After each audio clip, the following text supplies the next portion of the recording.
ಪ್ರಧಾನಮಂತ್ರಿ ಭೀಮಾ ಫಸಲು ಯೋಜನೆಯ ಹಾಗೂ ಕಿಸಾನ್ ಕಾರ್ಡ್ ಕುರಿತು ಕಾರ್ಯಾಗಾರ. ಗಂಗಾವತಿ ತಾಲೂಕಿನ ಗುಂಡೂರು ಕ್ಯಾಂಪ್ನ ಪ್ರಾಥಮಿಕ ಕೃಷಿ ಪತ್ತಿನ ಸಹಕಾರ ಗುಂಡೂರು ಹಾಗೂ ವೀರಪ್ಪಯ್ಯ ತಾತನವರ ರೈತ ಉತ್ಪಾದಕರ ಸಂಘದ ಸದಸ್ಯರುಗಳಿಗೆ ತರಬೇತಿ ಕಾರ್ಯಾಗಾರ ಮಂಗಳವಾರದಂದು ಜರುಗಿತು. ಎನ್ಸಿಡಿಎಲ್ನ ಶಿಕ್ಷಣ ಕೇಂದ್ರ ಬೆಂಗಳೂರು ಇವರ ನೇತೃತ್ವದಲ್ಲಿ ಆಯೋಜಿಸಿದ ಪ್ರಧಾನಮಂತ್ರಿ ಭೀಮಾ ಫಸಲ್ ಯೋಜನೆ ಹಾಗೂ ವಿಶಾಲ್ ಕಾರ್ಡ್ ಮಹತ್ವದ ಕುರಿತು ಕಾರ್ಯಾಗಾರವನ್ನು ಉದ್ಘಾಟಿಸಿ ಎಸ್ಎಲ್ಡಿಎಲ್ ಉಪನಿರ್ದೇಶಕ ಹರಿಪ್ರಸಾದ್ ಮಾತನಾಡಿ, ಪ್ರಧಾನಮಂತ್ರಿ ಭೀಮಾ ಫಸಲ್ ಯೋಜನೆಯ ಅಡಿಯಲ್ಲಿ ಸಣ್ಣ ರೈತರಿಗೆ ಹಲವು ಸೌಲಭ್ಯಗಳನ್ನು ಕಲ್ಪಿಸಲಾಗಿದೆ. ಇದರ ಸದುಪಯೋಗವನ್ನು ರೈತ ಬಾಂಧವರು ಪಡೆದುಕೊಳ್ಳಬೇಕು. ಹಾಗೆ ಕಿಸಾನ್ ಕ್ರೆಡಿಟ್ ಕಾರ್ಡ್ ರೈತರಿಗೆ ವರದಾನವಾಗಿದ್ದು, ಇದರಿಂದ ಹಲವು ಯೋಜನೆಗಳು ರೈತರಿಗೆ ಉಪಯುಕ್ತವಾಗಿದೆ ಎಂದು ಕಾರ್ಯಾಗಾರದ ಉದ್ದೇಶ ಹಾಗೂ ಮಹತ್ವವನ್ನು ಕುರಿತು ಮಾತನಾಡಿದರು. ಕಾರ್ಯಾಗಾರದ ಅಧ್ಯಕ್ಷತೆಯನ್ನು ವಹಿಸಿದ ಸಹಕಾರಿ ಅಧ್ಯಕ್ಷ ಗುಂಡೂರು ರಾಜಶೇಖರಪ್ಪ ಹುಲಿಯಾಪುರ, ಕೇಂದ್ರ ಸರ್ಕಾರ ರೈತರಿಗಾಗಿ ಸಾಕಷ್ಟು ಯೋಜನೆಗಳನ್ನು ಜಾರಿಗೆ ತಂದಿದ್ದು, ಅವುಗಳ ಸದುಪಯೋಗವನ್ನು ರೈತಾಪಿ ವರ್ಗದವರು ಪಡೆದುಕೊಳ್ಳಬೇಕೆಂದು ಸಲಹೆ ನೀಡಿದರು. ಎನ್ಎಸ್ಡಿಎಲ್ ಸಂಪನ್ಮೂಲ ವ್ಯಕ್ತಿ ಪರೇಶ್ ಹೆಗಡೆ, ಎಒ ಸುಧಾಕರ್, ಆರ್ಡಿಸಿಸಿ ಬ್ಯಾಂಕ್ನ ಶಾಖಾ ವ್ಯವಸ್ಥಾಪಕಿ ನಾಗರತ್ನ ಶರಣಪ್ಪ ಸೇರಿದಂತೆ ಸಹಕಾರ ವಲಯದ ನಿರ್ದೇಶಕರುಗಳು, ಗುಂಡೂರು ಸೇರಿದಂತೆ ಸುತ್ತಮುತ್ತಲಿನ ಗ್ರಾಮದ ರೈತರು ಕಾರ್ಯಾಗಾರದಲ್ಲಿ ಪಾಲ್ಗೊಂಡು ಮಾಹಿತಿ ಪಡೆದುಕೊಂಡರು.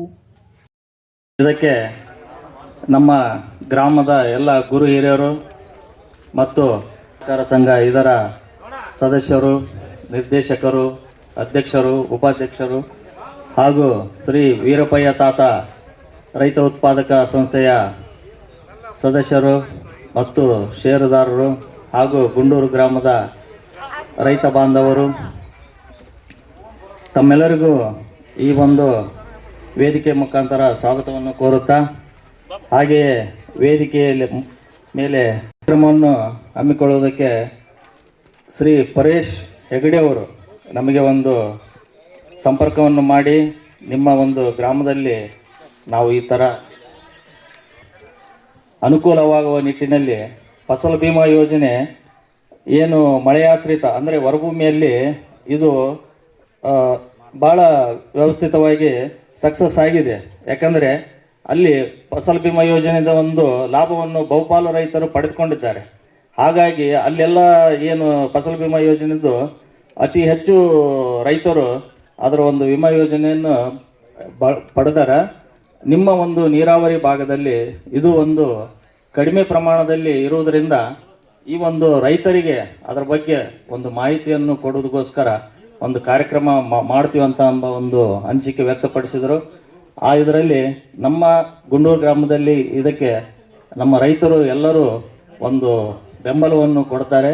ಅದು ಮಾಡೋಣ ಅಂತೇಳಿ ನಾವು ಎಲ್ಲ ಆಡಳಿತ ಮಂಡಳಿಯವರು ಮತ್ತು ಎಲ್ಲ ನಮ್ಮ ಒಂದು ಟ್ಯಾಕ್ಸಿನ ಆಡಳಿತ ಮಂಡಳಿ ವತಿಯಿಂದ ಒಪ್ಪಿಕೊಂಡೆವು. ಅದರ ಹಾಗೆ ಈ ಒಂದು ಕಾರ್ಯಕ್ರಮದ ಒಂದು ಉದ್ದೇಶವನ್ನು ಕುರಿತು ಅವರು ಇದ್ರ ಬಗ್ಗೆ ಸವಿಸ್ತಾರವಾಗಿ ಅವರು ಹೇಳ್ತಾರೆ.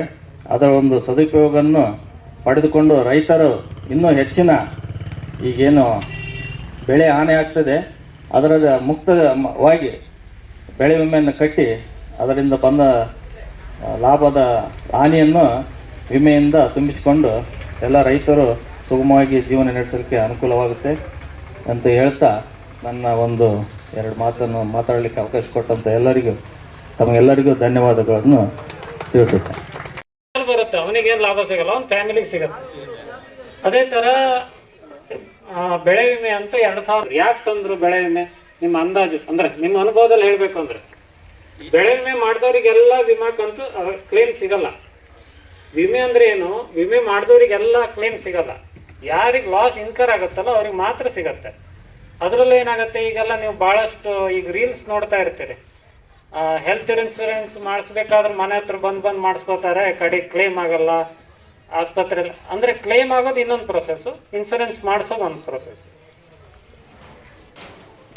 ಇನ್ಶೂರೆನ್ಸ್ ಕಟ್ಟಿದ್ರೆ ಯಾರೋ ಇಬ್ಬನಿಗೆ ಲಾಸ್ ಆಗುತ್ತೆ. ಆ ನೀವೇನು ಪ್ರೀಮಿಯಂ ಅಂತ ಕಟ್ತಿರಲ್ಲ ಕಂತು, ಅದೇ ಹಣನ ಯಾರಿಗೆ ಲಾಸ್ ಆಗುತ್ತಲ್ಲ ಅವ್ರಿಗೆ ಪೂಲ್ ಮಾಡ್ತಾರೆ. ಅಂದರೆ ಈಗ ನೀವು ಈಗ ಸೊಸೈಟಿ ಕಟ್ಟಿದ್ದೀರಿ, ಈಗ ಯಜಮಾನ್ರ ಕಾಲದಲ್ಲಿ ಕಟ್ಟಿರ್ಬೋದು. ಎಷ್ಟು ವರ್ಷ ಐತಿ ಸೊಸೈಟಿಗೆ? 76ನೇ ಇಸ್ವಿಯಲ್ಲಿ ಕಟ್ಟಿದ್ದಾರೆ. 76 ಅಂದ್ರೆ ಸುಮಾರು 60 ವರ್ಷ ಚಿಲ್ಲರೆ ಆಯ್ತು, 50 ವರ್ಷ ಚಿಲ್ಲರೆ ಆಯ್ತು.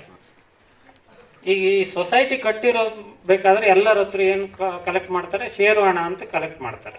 ಷೇರು ಹಣ ಎಷ್ಟು ಕೊಟ್ಟಿರ್ಬೋದು ಆ ಕಾಲದಲ್ಲಿ? 10 ರೂಪಾಯೋ 2 ರೂಪಾಯೋ 5 ರೂಪಾಯೋ ಕಟ್ ಮಾಡಿರ್ಬೋದು. ಆ 5 ರೂಪಾಯಿ ಕಟ್ಟಿದವ್ರಿಗೆ ಆವಾಗ ಲಾಭ ಸಿಕ್ಕಿದೆಯೋ? ಖಂಡಿತ ಸಿಕ್ಕಿರಲ್ಲ. ಈ ಸೊಸೈಟಿ ಕಟ್ಟು ಒಂದು 10 ವರ್ಷ ಎಲ್ಲರೂ ಹೆಚ್ಚಾಗಿ ಬೈಕೊಂಡು ತಿರುಗಾಡ್ತಾ ಇರ್ತೀರಿ, ಏನೋ ಒಂದು ಸಂಸ್ಥೆ ಮಾಡಾರಪ್ಪ, ಏನು ಯಾರನ್ನೋ ನೌಕರಿಗೆ ಇಟ್ಟಾರೆ, ಏನು ಉಪಯೋಗ ಆಗಿಲ್ಲ, ಏನೂ ಇಲ್ಲ ಹೇಳ್ತಾ ಇರ್ತೀರಿ. ಆದರೆ ಈಗ ಒಂದು 50 ವರ್ಷ ಆದ ನಂತರ ಈ ಸೊಸೈಟಿ ನಿಮ್ಗೆ ಏನಾಗ್ತದೆ? ಇದೊಂದು ಸಂಸ್ಥೆಯಾಗಿ ಬೆಳೆದಿದೆ, 4 ಜನರಿಗೆ ಅನ್ನ ಕೊಡ್ತಾ ಇದೆ, ನೀವು ಬಂದು ಕೂತ್ಕೊಂಡು ಇದೊಂದು ಸಿಸ್ಟಮ್ ಆಗಿ ಬೆಳೆದಿದೆ, ಒಂದು ವ್ಯವಸ್ಥೆ ಆಗಿದೆ, ನಿಮ್ಮ ಒಂದು ಊರಲ್ಲಿ ಒಂದು ವ್ಯವಸ್ಥೆ ಕ್ರಿಯೇಟ್ ಆಗಿದೆ. ಇದೇ ರೀತಿ ವಿಮೆಯಲ್ಲಿ ಎಷ್ಟು ಜನ ಇನ್ವಾಲ್ವ್ ಆಗ್ತೀವಲ್ಲ ಆವಾಗ ಆ ಸಿಸ್ಟಮ್ ಡೆವಲಪ್ ಆಗುತ್ತೆ. ವಿಚಾರಗಳನ್ನು ತಮ್ಮೊಂದಿಗೆ ಹಂಚ್ಕೊಳ್ಳೋದಕ್ಕೆ ಇಷ್ಟಪಡ್ತೀನಿ. ಮೊಟ್ಟ ಮೊದಲನೇದಾಗಿ ಈಗಾಗಲೇ PMFBY ಬಗ್ಗೆ ಅಂತ ತಾವು ಹೇಳಿದಿರಿ, ಮೇಡಮ್ ಅವರು ಕೂಡ ಹೇಳಿದಾರೆ. ನೀರಾವರಿ ಭಾಗದಲ್ಲಿರೋದ್ರಿಂದ ನಮಗೆ ಜಾಸ್ತಿ ಇದ್ರ ಲಾಭ ಪಡಿಯಕ್ಕೆ ಆಗ್ತಾ ಇಲ್ಲ. ಆದ್ರೆ ನಮ್ಮ ಭಾಗ ಬಿಟ್ಟಂತೆ ಏನು ಮಳೆ ಆಶ್ರಿತ ಪ್ರದೇಶದಲ್ಲಿ ಬೆಳೆಯುವಂತ ರೈತರು ಏನಿದ್ದಾರೆ ಅವ್ರಿಗೆ ಇದು ನಿಜವಾಗ್ಲೂ ಒಂದು ವರದಾನ ಆಗಿದೆ. ಈ ಒಂದು PMFBY ಯೋಜನೆಯಿಂದ ರೈತ ಸಾಕಷ್ಟು ಮಳೆ ನಂಬ್ಕೊಂಡು ಬಿತ್ತನೆ ಮಾಡಿ ಗೊಬ್ಬರ ಹಾಕಿ ಬೆಳೆ ಬೆಳೆದಿರ್ತಾನೆ. ಕಟಾವ್ ಹಂತಕ್ಕೆ ಬರೋದ್ರಲ್ಲಿ ಮಳೆ ಹೋಗ್ಬಿಡುತ್ತೆ, ಬರಗಾಲ ಬಂದಿರುತ್ತೆ, ಇಲ್ಲ ಅತಿವೃಷ್ಟಿ ಆಗಿಬಿಡುತ್ತೆ. ಇಂಥ ಸಂದರ್ಭದಲ್ಲಿ ಅವ್ರು ಹಾಕಿರೋಂಥ ಬಂಡವಾಳನು ಪೂರ್ತಿ ನಷ್ಟ ಆಗಂತ ಸಂದರ್ಭ ಇದ್ದಾಗ ಈ PMFBY ಯೋಜನೆಯಿಂದ ಅವ್ರು ಹಾಕಿರೋಂಥ ಬಂಡವಾಳವನ್ನ ಇನ್ಶೂರ್ ಮಾಡ್ಕೊಳ್ಳೋದಕ್ಕೆ ಆಗ್ತಾ ಇದೆ. ಅಂದ್ರೆ ಅದರ ಅಷ್ಟು ಅಮೌಂಟ್ ಅವರಿಗೆ ವಾಪಸ್ ಪರಿಹಾರವಾಗಿ ಬರ್ತಾ ಇದೆ. ಬಟ್ ನಮ್ಮಲ್ಲಿ ಏನಾಗ್ತಾ ಇದೆ ಅಂದ್ರೆ ಭತ್ತ ಸಂಪೂರ್ಣ ನೀರಾವರಿ ಪ್ರದೇಶ ಆಗಿರೋದ್ರಿಂದ ಈ ಮಳೆ ಅಭಾವದಿಂದ ಯಾವುದೇ ರೀತಿಯಾದಂತ ನಷ್ಟ ಉಂಟಾದ್ರೆ ಅದಕ್ಕೆ ಪರಿಹಾರ ಸಿಗೋದಿಲ್ಲ. ಬಟ್ ನಮ್ಮ ಭಾಗದಲ್ಲೂ ಕೆಲವೊಂದು ಭಾಗ ಏನಾಗುತ್ತೆ, ಇಳುವರಿ ಕುಂಠಿತ ಆದ್ರೆ ಸಂಪೂರ್ಣ ಏರಿಯಾದಲ್ಲಿ ಒಂದು ಇನ್ಸೂರೆನ್ಸ್ ಯೂನಿಟ್ ಅಂತ ಹೇಳ್ತೀವಿ, ಒಂದು ಗ್ರಾಮ ಪಂಚಾಯತಿನ ಒಂದು ಇನ್ಸೂರೆನ್ಸ್ ಯೂನಿಟ್ ಅಂತ ಹೇಳ್ತಾರೆ. ಆ ಇನ್ಸೂರೆನ್ಸ್ ಯೂನಿಟ್ ಅಲ್ಲಿ 75%ಕ್ಕಿಂತ ಹೆಚ್ಚಿನ ಭಾಗ ಏನಾದ್ರೂ ಹಾನಿಗೊಳಗಾಗಿ ಇಳುವರಿ ಕುಂಠಿತ ಆತಂದ್ರೆ ಖಂಡಿತವಾಗಿ ಅಂತ ರೈತರಿಗೂ ನಮ್ಮಲ್ಲಿ ಇನ್ಸೂರೆನ್ಸ್ ದುಡ್ಡು ಬರ್ತಾ ಇದೆ. ಸಾಕಷ್ಟು ಜನ ರೈತರು ಪಡೆದಿದ್ದಾರೆ ಈ ಒಂದು ಸೌಲಭ್ಯವನ್ನ. ಇದೇ ರೀತಿ ಮುಂದಿನ ದಿನಗಳಲ್ಲಿ ಕೂಡ ಉಪಯೋಗ ಆಗ್ಬೋದು. ಯಾಕಂದ್ರೆ ನಾವು ಯಾವುದನ್ನು ಅಡ್ವಾನ್ಸ್ ಆಗಿ ಪ್ರಿಡಿಕ್ಟ್ ಆಗಲ್ಲ, ವಾತಾವರಣ ಹಿಂಗೆ ಇರುತ್ತಂತ ಪ್ರಿಡಿಕ್ಟ್ ಆಗಲ್ಲ. ಈಗ ಕಳೆದ ಬೆಳೆ ನಾವು ಮುಂಗಾರಲ್ಲಿ ನೋಡ್ಬೇಕಾದ್ರೆ ಈ ಜಮಾಪುರ ಉಳೆನೂರು ಭಾಗದಲ್ಲಿ ಕೆಲವರೆಲ್ಲ ಜನನಿ ಮತ್ತು ಇನ್ನೊಂದು BP2 ಅಂತ ನೀಲಕಂಠೇಶ್ವರ ಬೀಜ ನಿಮ್ಮ ಗುಂಡೂರು ಭಾಗದಲ್ಲಿನೂ ಬಹಳಷ್ಟು ಜನ ಬೆಳೆದಿದ್ರು. ಎಕರೆಗೆ 20 ಚೀಲ 18 ಚೀಲ 22 ಚೀಲ ಮಾತ್ರ ಇಳುವರಿ ಬಂತು. ಅದು ಒಂದು ಏನ್ ಬ್ಯಾಕ್ಟೀರಿಯಲ್ ಲೀಫ್ ಬ್ಲೈಟ್ ಅಂತ ಏನು ಒಂದು ಕಾಯಿಲೆ ಇದೆ, ಗರಿ ರೋಗ ಅಂತ ನೀವೇನು ಕರೀತೀರಿ, ಆ ಗರಿ ರೋಗ ವಿಪರೀತ ಬಂತು. ಅದಕ್ಕೆ ಬಂದಾಗ ಇಳುವರಿ ನಷ್ಟ ಆಯ್ತು. ಅಂತ ಸಂದರ್ಭಗಳಲ್ಲಿ ಏನಾಗುತ್ತೆ, ಈ ಒಂದು PMFBY ಅಂತ ಯೋಜನೆಗಳು ನಮ್ಮ ಕೈ ಹಿಡಿಯುತ್ತೆ. ನಮ್ಮ ಒಂದು ಬಂಡವಾಳನ ಲುಕ್ಷಣೆ ಆಗ್ಲಾರದಂತ ಒಂದು ಅವಕಾಶ ನಮಗೆ ಮಾಡಿಕೊಡುತ್ತೆ. ಇದ್ರ ಜೊತೆಗೆ ಈ ಒಂದು ಪ್ರಾಥಮಿಕ ಕೃಷಿ ಪತ್ತಿನ ಸಹಕಾರ ಸಂಘದಿಂದ ಆಗಿರ್ಬೋದು ಅಥವಾ ರೈತ ಉತ್ಪಾದಕ ಕಂಪನಿಯಿಂದ ಈ ಒಂದು ಕಾರ್ಯಕ್ರಮವನ್ನು ಹಮ್ಮಿಕೊಂಡಿರೋ ಉದ್ದೇಶ ಏನಿರ್ಬೋದು ಅಂತಂದ್ರೆ, ತಾವೆಲ್ಲ ಕೂಡ ಪಾಲುಗಾರರಾಗಿದ್ದೀರಿ ಇದರಲ್ಲಿ. ಇದು ಯಾವುದೇ ಒಬ್ಬ ವ್ಯಕ್ತಿಗೆ ಸೇರಿರುವಂತ ಸಂಸ್ಥೆ ಅಲ್ಲ, ಇದು ರೈತರ ಒಂದು ಸಂಸ್ಥೆಗಳಿಗೂ. ರಸಗೊಬ್ಬರ ಪೂರೈಕೆಯಲ್ಲಿ ಎಷ್ಟು ಪ್ರಾಮುಖ್ಯವಾದ ಪಾತ್ರ ವಹಿಸ್ತಾ ಇದೆ ಅಂತ ನೀವು ಕಳೆದ ಸೀಸನ್ ನೋಡಿರ್ಬೋದು. ಇಡೀ ದೇಶದಲ್ಲಿ ರಸಗೊಬ್ಬರದನ್ನ ಕೊರತೆ ಆಗಿದೆ. ಬಹಳಷ್ಟು ಕಡೆ ಸರಬರಾಜು ಏರ್ಪಾಡಾದಾಗ ಕೇವಲ PACSಗಳ ಮುಖಾಂತರ ಮತ್ತು FPOಗಳ ಮುಖಾಂತರ ಮಾತ್ರ ಸರ್ಕಾರ ಏನ್ ಮಾಡುತ್ತೆ, ರೈತರಿಗೆ ರಸಗೊಬ್ಬರವನ್ನು ಪೂರೈಕೆ ಮಾಡುವಂತ ಒಂದು ನಿರ್ಣಯ ಕೈಗೊಳ್ಳುತ್ತೆ. ಅಂತ ಸಂದರ್ಭದಲ್ಲಿ ನಾವು ನಮ್ಮ ಸಂಸ್ಥೆಯಿಂದ ನಾವು ಜಾಸ್ತಿ ವಹಿವಾಟು ಮಾಡ್ತಾ ಇದ್ರೆ, ಅಂದ್ರೆ ರೈತರಾದಂಥವ್ರು ಒಂದು ರೈತ ಉತ್ಪಾದಕ ಕಂಪನಿ ಆಗಿರ್ಬೋದು ಅಥವಾ PACS ಆಗಿರ್ಬೋದು, ಪ್ರೈಮರಿ ಅಗ್ರಿಕಲ್ಚರ್ ಕೋಆಪರೇಟಿವ್ ಸೊಸೈಟಿ ವತಿಯಿಂದ ನಾವು ಏನಾದ್ರೂ ವಹಿವಾಟು ಜಾಸ್ತಿ ಮಾಡ್ತಾ ಇದ್ರೆ, ನಮ್ಮಲ್ಲಿ ಇಷ್ಟು ಜನ ರೈತರು ಶೇರ್ ಹೋಲ್ಡರ್ ಇದ್ದಾರೆ, ಇಷ್ಟು ಎಕರೆ ನಾವು ಭತ್ತ ಬೆಳೀತಾ ಇದೀವಿ, ಇದಕ್ಕೆ ಇಷ್ಟು ಪ್ರಮಾಣ ರಸಗೊಬ್ಬರ ಪೂರೈಕೆ ಮಾಡ್ರಿ ಅಂತ ನಾವು ಯೋಜನೆ ರೂಪಿಸಿ ನಾವೇನಾದ್ರೂ ಮನವಿ ಸಲ್ಲಿಸಿದಾಗ ಮೊದಲ ಆದ್ಯತೆ ಮೇರೆಗೆ ರಸಗೊಬ್ಬರ ಸರಬರಾಜು ಆಗಂತದ್ದು PACS ಮತ್ತು FPOಗಳಿಗೆ ಮಾತ್ರ. ಉಳಿದಂತ ಎಷ್ಟೇ ದೊಡ್ಡ ಡೀಲರ್ ಇದ್ರೂ ಕೂಡ ಅವರಿಗೆ ಸೆಕೆಂಡ್ ಪ್ರಿಫರೆನ್ಸ್ ಕೊಡ್ತಾರೆ. ಫಸ್ಟ್ ಪ್ರಯಾರಿಟಿ ಕೊಡೋದು ಸೊಸೈಟೀಸ್ ಮತ್ತು FPOಗಳು. ಇಲ್ಲಿವರೆಗೂ ಕೇವಲ ನಿಮ್ಮ FPOಗೆ ಮಾತ್ರ ರಸಗೊಬ್ಬರ ಮಾರಾಟ ಲೈಸೆನ್ಸ್ ಇತ್ತು, PACS ಮಾತ್ರ ರಸಗೊಬ್ಬರ ಮಾರಾಟ ಲೈಸೆನ್ಸ್ ಇತ್ತು, ಇವ್ರು ಮಾತ್ರ ಪೂರೈಕೆ ಮಾಡ್ತಾ ಬಂದಿದ್ರು.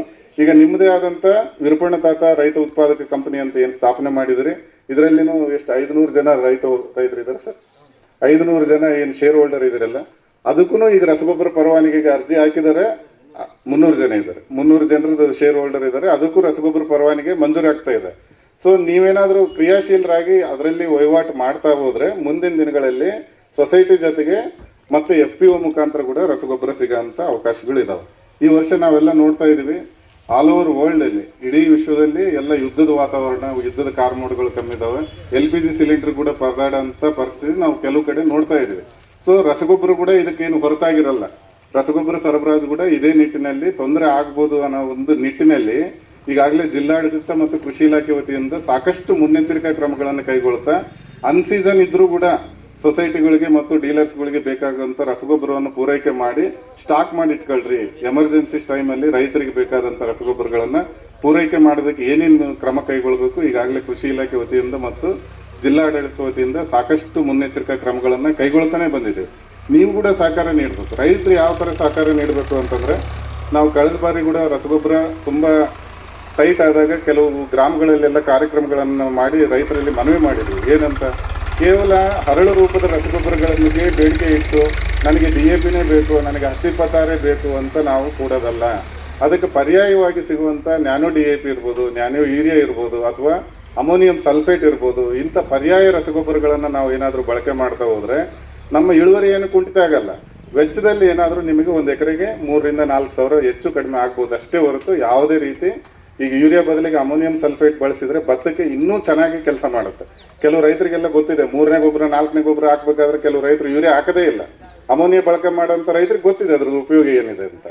ಸೊ ಇಂಥ ಸಂದರ್ಭದಲ್ಲಿ ಈಗ ಯೂರಿಯಾ ತುಂಬಾ ಟೈಟ್ ಆಗ್ತಾ ಇದೆ ಅಂತ ಹೇಳಿ ನಾವು ಕೈಕಟ್ಟಿಕೊಳ್ಳೋದ್ರ ಬದಲಿಗೆ ಅದಕ್ಕೆ ಪರ್ಯಾಯವಾಗಿ ಸಿಗುವಂತ ಅಮೋನಿಯಂ ಸಲ್ಫೇಟ್ ಅನ್ನು ಬಳಕೆ ಮಾಡುವಂಥದ್ದು ರೂಢಿ ಮಾಡ್ಕೋಬೇಕು. DAP ಟೈಟ್ ಆಗಿದೆ ಅಂತಂದ್ರೆ ನ್ಯಾನೋ DAP ಎಲ್ಲ ಒಳ್ಳೊಳ್ಳೆ ಟೆಕ್ನಿಕಲ್ ಇರೋಂಥ ಹಲವಾರು ಕಂಪನಿಗಳು ಒಂದು ನ್ಯಾನೋ ರಸಗೊಬ್ಬರಗಳು ಈಗಾಗಲೇ ಮಾರುಕಟ್ಟೆಯಲ್ಲಿ ಬಂದಿದ್ದಾವೆ.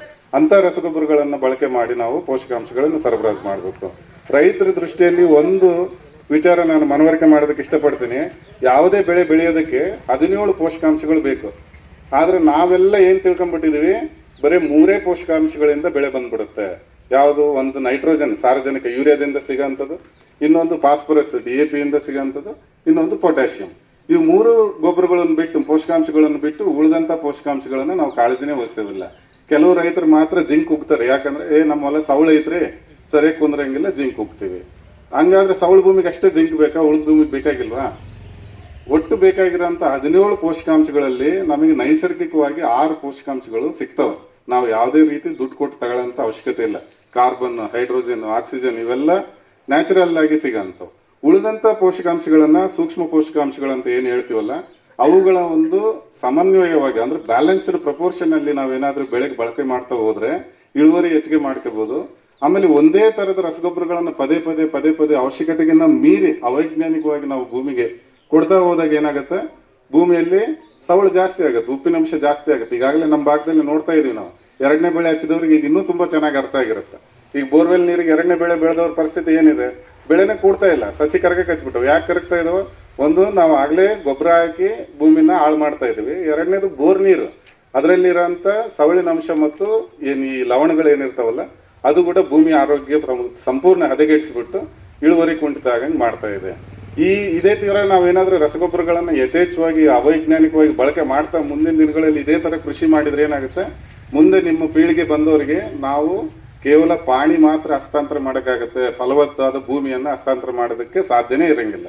ಸೊ ನಮ್ಮ ಪೀಳಿಗೆಗಳು, ಅವ್ರ ಮುಂದಿನ ಪೀಳಿಗೆಗಳು ಕೂಡ ಸಮೃದ್ಧವಾದ ಕೃಷಿಯಲ್ಲಿ ತೊಡಗಿ ಅವರು ಲಾಭ ಪಡಿಬೇಕು ಅಂತಂದ್ರೆ ಭೂಮಿಯ ಅಥವಾ ಮಣ್ಣಿನ ಆರೋಗ್ಯವನ್ನು ನಾವು ಕಾಪಾಡ್ಕೊಂತ ಎಷ್ಟು ಅವಶ್ಯಕತೆ ಇದೆ ಅಷ್ಟೇ ಪ್ರಮಾಣದಲ್ಲಿ ಪೋಷಕಾಂಶಗಳನ್ನು ಭೂಮಿಗೆ ಸೇರಿಸ್ತಾ ಬೆಳೆ ಬೆಳೆಯೋದನ್ನು ಕಲ್ತ್ರೆ, ರೂಢಿ ಮಾಡ್ಕೊಂಡ್ರೆ ಮುಂದಿನ ದಿನಗಳಲ್ಲಿ ಅವ್ರಿಗೂ ಫಲವತ್ತಾದ ಭೂಮಿ ಉಳಿಯುತ್ತೆ, ಅವರು ಕೂಡ ಕೃಷಿಯಿಂದ ಲಾಭ ಪಡೆಯುವಂತ ಅವಕಾಶ